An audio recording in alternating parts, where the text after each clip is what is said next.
Good afternoon, dear students.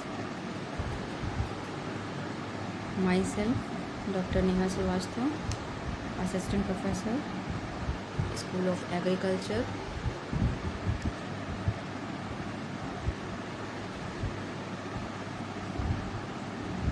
We will discuss today on the topic utilization and conservation of plant genetic resource, which is the part of your unit first as a lecture number 3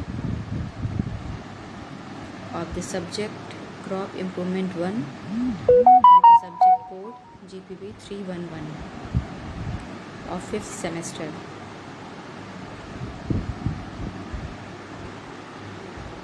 So let's start.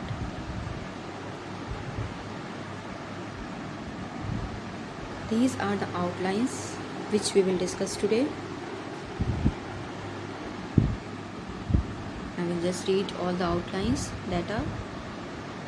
Again, we will discuss only for 1 minute that what is plant genetic resource and how we can, in which form we can conserve our germplasm, or what are the varieties or plant with which we can conserve.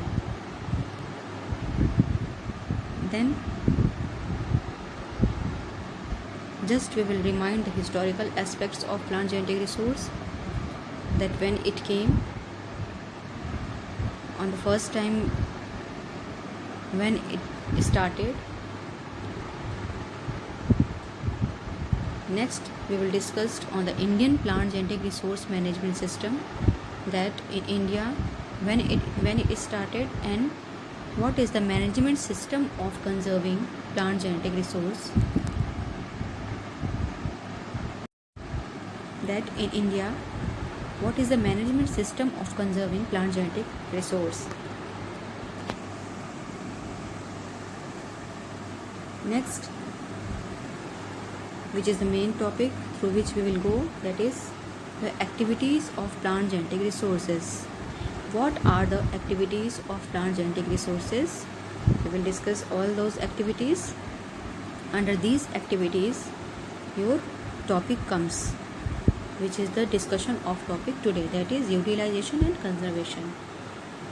Before that, just we will go through the historical aspects, that where we have to conserve from. If we want to utilize or conserve the germplasm, then from where we will get, or where they are getting, in which form we can conserve.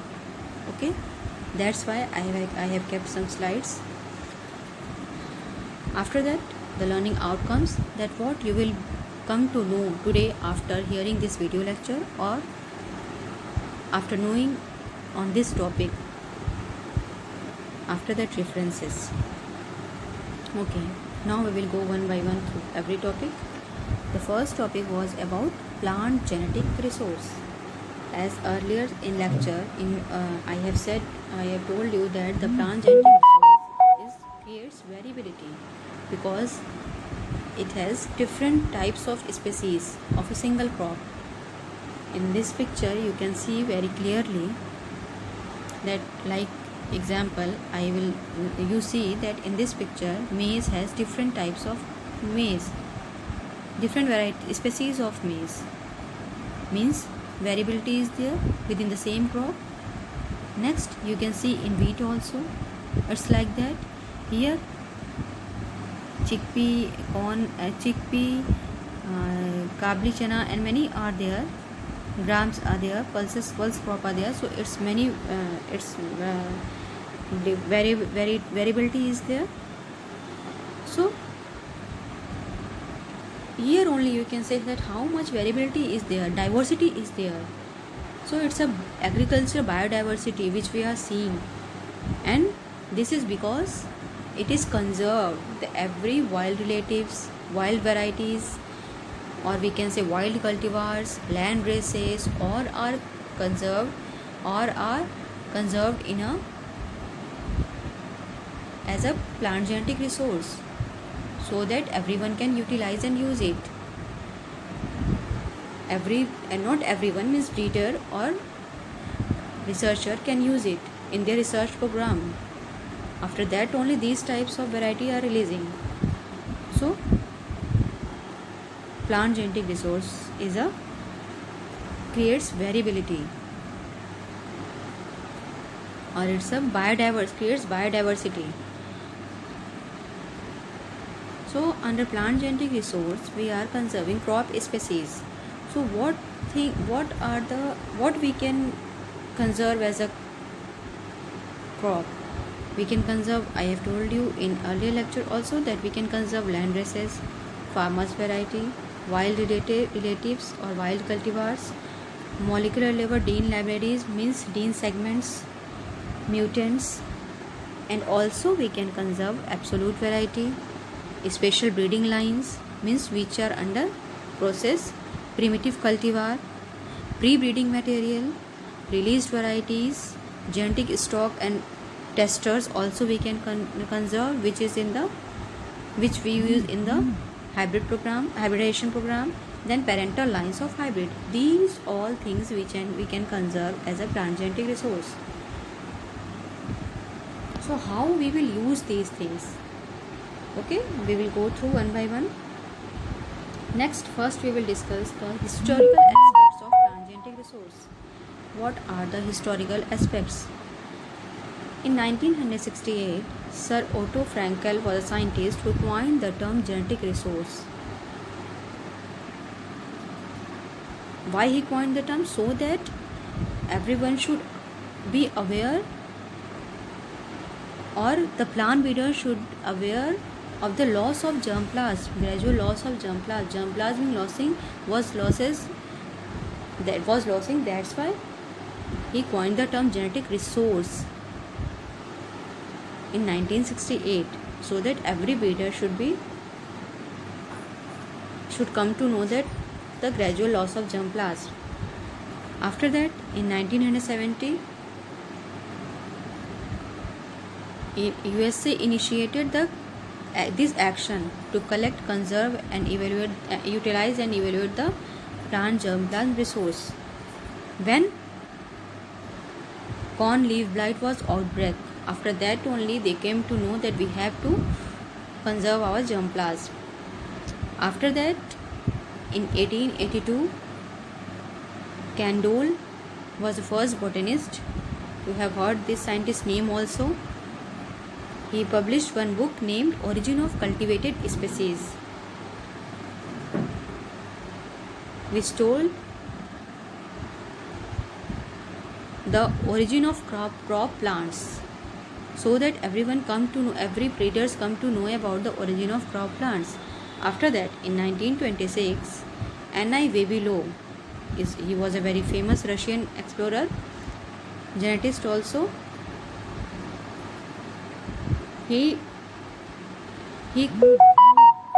What he did, I know you all know very well.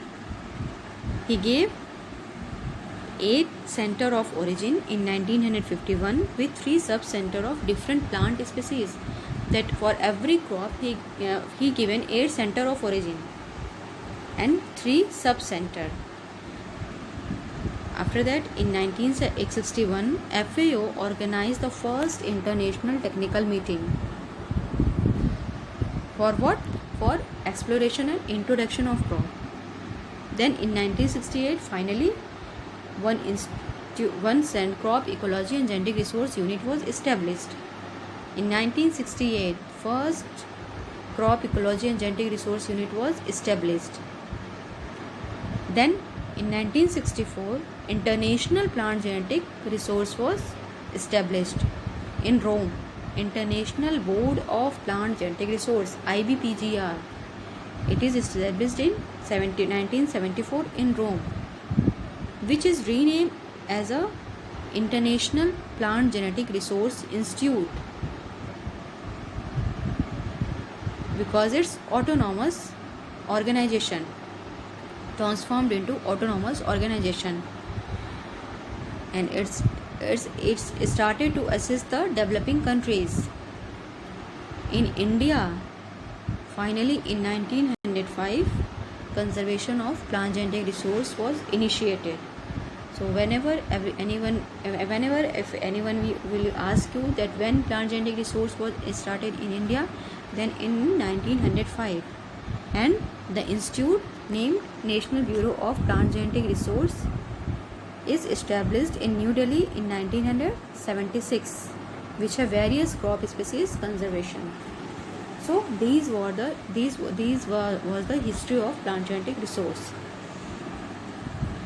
Okay, if National Bureau of Plant Genetic Resource was established in 1976, then how it Indian Plant Genetic Resource System Management System, how it who manages? So the main is the ICR and the DARE, Department of Agriculture, Research and Education. So these two are the umbrella organization. It's written umbrella organization, of which NBPGR. Above NBPGR, ICR and DARE is there. DARE means Department of Agriculture, Research and Education, which is under the Ministry of Agriculture, and ICR. Under that, nodal institute is NBPGR. NBPGR means, so the nodal institute under ICR and Ministry of Agriculture is NBPGR, which is in Delhi. And how which are it under nodal under NBPGR? Many ICR institutes are there. National Research Center are there. NRC means National Research Center. SAAU means State Agriculture Universities. ACRIPS are there. All India coordinated research projects of every crops which are seeing. And then 11 regional stations are there under NBPGR. So it's distributed and it's collaborate with the other national stakeholders and institutional collaborators. Like this, the Indian Plant Genetic Resource Management System happens. Next, we will come on the main topic. Now we come to know that where it conserved, the crop species are conserved, how it conserved, and when it started in India, in which way we can conserve. So now the activities, what activities now we can do. Now we came to know about the institute or plant genetic resource management system, everything we came to know. Now we have to use it. So what are the activities we can do? First is exploration and collection. Second is conservation. Third is evaluation. Fourth is documentation. Then fifth, distribution, and sixth is utilization. Exploration means exploration and collection. Under exploration and collection, many categories are there.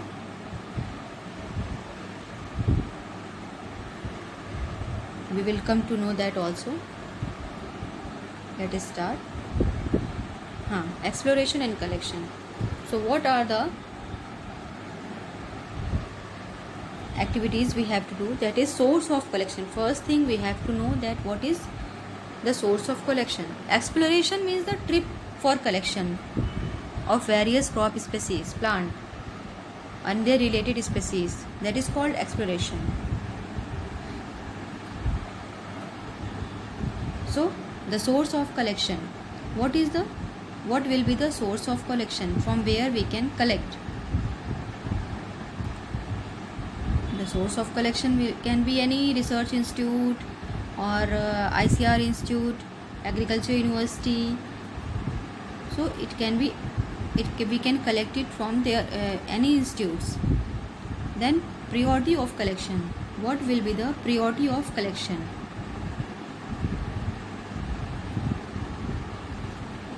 The collection should be done by the need of breeders or on the basis of objective, or the breeder are thinking that on which basis for which they are going to collect that germplasm. What are the objectives they are thinking in their mind that no, I will go and collect on this basis for this trait. So it's depend upon the breeder only. After that, agencies of collection. From where you are what are the agencies from where you can collect? So many agencies are there, like I have told you, the ICR Institute, agricultural universities, I, and national research centers. From there you can collect. Then what are the method of collection? How? What are the method of collection? So you have to collect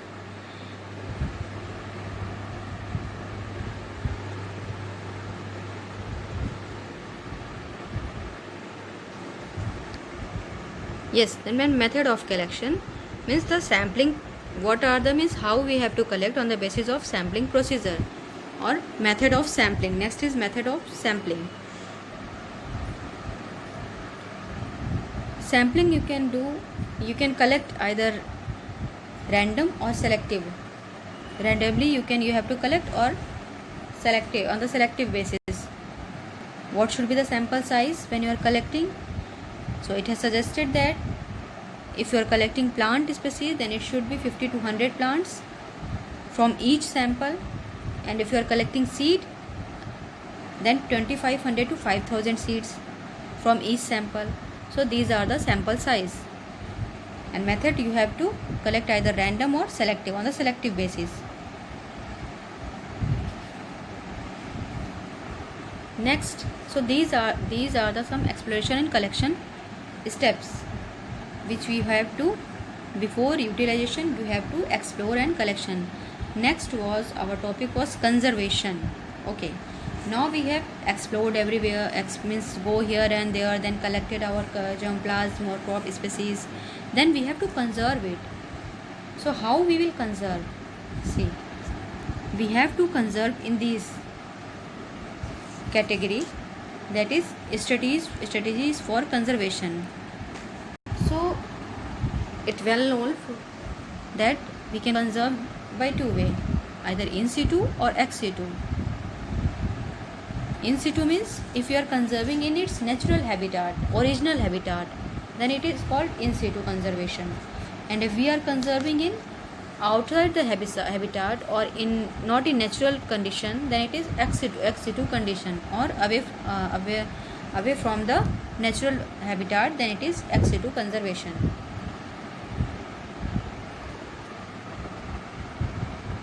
So we have to maintain that germplasm conservation in such a state that there is minimum risk for its loss,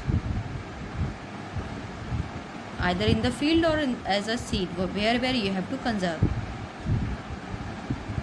Now in situ conservation, I have told that you have to conserve in its natural habitat.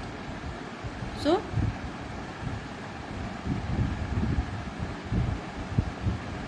these are how we can, in biosphere reserves, national parks, gene sanctuaries, and on-farm collection. In this way we can, these are the in situ conservations, where gene sanctuary is the best located within the center of origin of crop species concerned.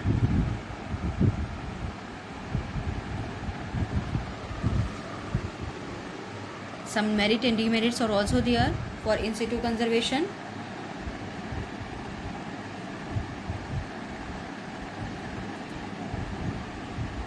Then we will come to the ex situ conservation. I have told you that we can conserve when we are conserving away from its natural habitat, then it is called ex situ conservation. And we can do it by different way, like seed gene bank, field gene bank, in vitro gene bank, cryo bank, DNA bank. So by this way we can conserve ex situ conservation. We can do ex situ conservation. Okay, seed gene bank. Seed gene bank means we have to conserve the seed material, and we can conserve it in up to 50 to 100 years. And we have to conserve either in glass container, tin, plastic, or combination of these may be used for seed storage. But which type of seed is that? We have to see also that if you are conserving seed gene bank, then we have to see that which type of seed is that. So it can be either of, it can be of two type, either in it's be orthodox seed or recalcitrant seed. Orthodox, what is orthodox seed? Orthodox means many crop species comes under orthodox seeds, in which the moisture should be less than 55%, or it can dry up to 5%. Moisture content should be 5% or lower. Moisture content should be means orthodox seed can be dried to a moisture content of 5% or lower without lowering their, means viability will be not low, it will be like that only. So it don't need that much moisture content, it can dry up to that only 5% or lower.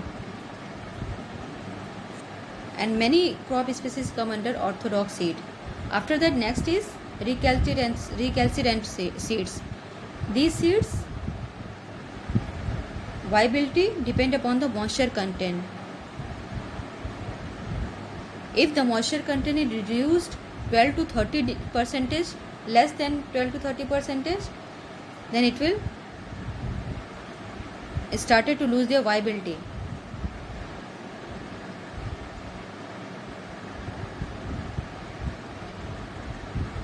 And under this, many forest, fruit trees, and several tropical crops like citrus, cocoa, coffee, rubber, oil palm, jackfruit, all these comes under recalcitrant seeds.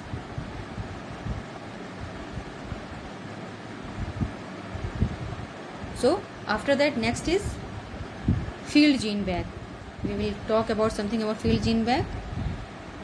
In this crop gene bank, arboretum, herbal garden, botanical garden, all these comes. Many botanical garden are there. I think 8 are there in India, and it's have more than 200 species of some rare taxa.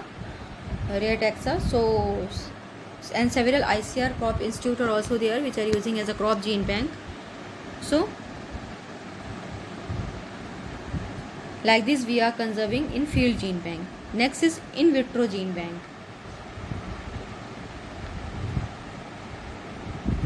And means we have to cryo gene bank. We have to collect the germplasm based on the cryopreserved. Cryopreservation, I think you all know well. It is when the temperature is less than means when the temperature is minus 196 degrees Celsius, which is using liquid nitrogen. So in that condition we are conserving embryogenic cell culture, shoot tips, somatic zygotic embryo. That's why it's called cell and organ bank. DNA bank, when we are conserving DNA segments or isolated DNA, then it is called DNA gene bank. So like this we conserve. These are the strategies of conservation, how we conserve our plant gene, crop gene, seed.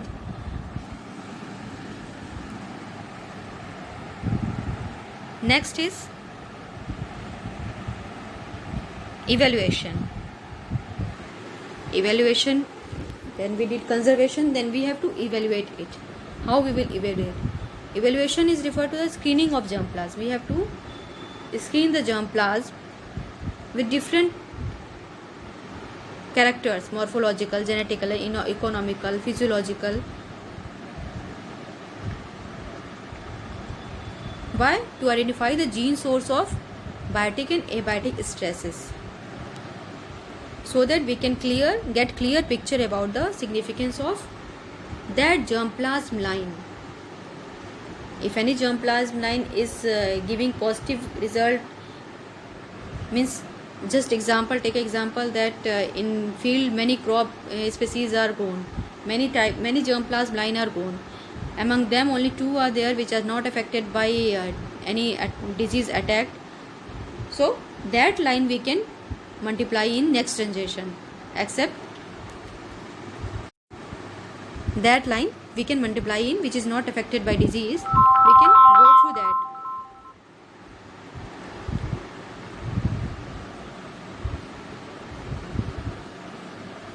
After that, so like that we will do our evaluation. After that, documentation. Once we have evaluated, then we have to document it. For documentation, we have to do cataloging, data storage, retrieval. We have to write everything on that plant species card. And each germplasm accession number is given. For each germplasm, every accession number is different. IR 82589-1, IR 82589-2, like this accession number are giving. So, and before, after accession number, we have to write that it is either Indian variety or other than, means from outside of India. If it is in India, from India, then we have to write indigenous. If it is from outside of India, then we have to write exotic variety or germplasm collection. And if it is wild variety, then indigenous wild. So after that, we have to write each information: variety name, place of origin, what is its origin, adaptation, on its very feature description. Like that, we have to give every information. So if anyone want, next time if anyone want that species to use, then any breeder can take it or use it. Like this, we do our documentation. The last step is no, not the last. This is then distributor. How we have to distribute and where it is distributed. For utilization, it is distributed like crop. Some examples are given. Hordeum vulgar L crop, country is Canada, and this species crop is resistant to spot form of neck blotch, and the distributor is DWR Karnal, Directorate of Wheat Research. Then Oryza sativa, who is the distributor of this species? Improved resistant to sheath blight, that is NBPGR and CRRI only, which is CRRI means Central Research Institute, which is in Cuttack, Odisha, National Bureau of Plant Genetic Resource, which is in New Delhi. Then one Mon variety C, in this only 3 species are there, but the country is different. It's from France and is resistant to Blanche disease. And who is the distributor? TNAU, Tamil Nadu Agriculture University is the distributor. This accession number EC, if it is written EC, means it is exotic collection. From where it is, which country? Vietnam. That's why it is written exotic collection. So it is resistant, it is drought tolerant. And who is the distributor? NBPGR. Like that, Gia maize. Distributor is Directorate of Maize Research, New Delhi. Then Glycine Max of soybean. And who is the distributor? NRC soybean, National Research Center. So these, like this, for every crop, these are the some examples. Every means distributors are given. After that, the last is utilization.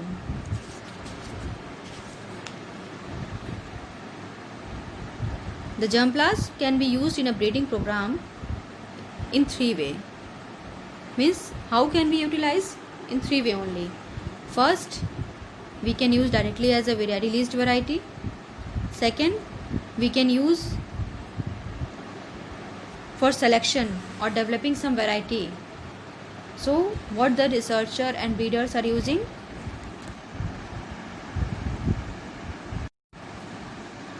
What the first is directly, we can use directly as a variety. Second method, how can we utilize it as a for selection to develop some variety. And third way, we can use as a parent for hybridization program. In 3 ways we can utilize the conserved germplasm, and this will increase the genetic enhancement and base broadening effects.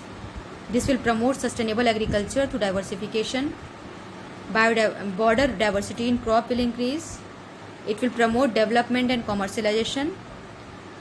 Uprooting seed production and distribution will be effective. Developing new market for local varieties. Capacity building strong national programs. Promoting network for plant genetic resources. Developing monitoring and early warning system for loss of plant genetic resource. expanding and improving education and training, promising public awareness of the value of plant genetic resource, access to PGRs now, plant genetic resource now based on the principle of sovereign right to nations. So used as a variety as a parent in the hybridization, and also used to transfer resistant to biotic and abiotic stresses. So by this way we can use our germplasm. So whatever you have, I have given a lecture on whatever topic, means utilization and conservation of plant genetic resource. So what you come to learn is that without variability, plant breeding is not possible. It's a first step to create genetic variability. For creating genetic variability, first step is to conserve the germplasm or selection, and this needs organized and categorized order by plant breeders. How these tremendous various originates and the manner in which it is organized or classified, these things you have come to know by this lecture. And students need to understand how this tremendous variation originates and the manner in which it is organized or classified.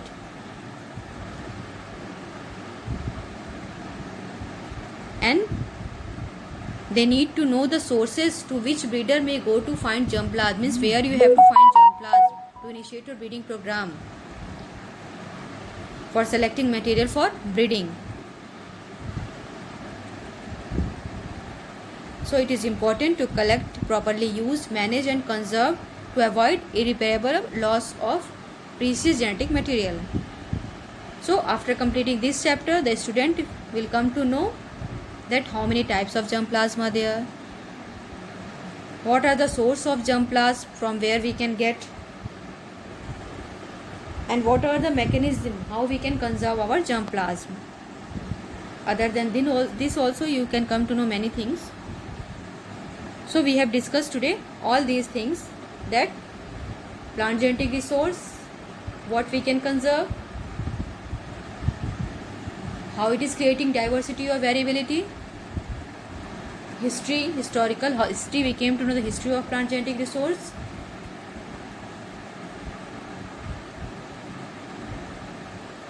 then the management of plant genetic resource, Indian plant genetic resource management system. After that, activities of plant genetic resource. Next, under every activity we have discussed everything, that how we have to explore and collection, then conservation, then documentation, utilization, distribution, everything we have discussed. So if you have any doubt, you can clear me in webinar. These are the references from where I have took some points, and I have also preferred BD Singh plant breeding book, through which you can go, and if you will read the chapter, or if you will open the page number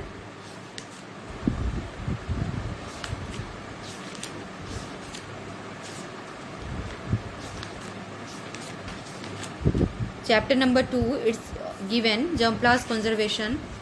So you will get all these things in the systematic way. About germplasm, activities of germplasm conservation is given there on the page number 26, so you can also go through that book. I will try to provide lecture notes also on this topic. So thank you, students.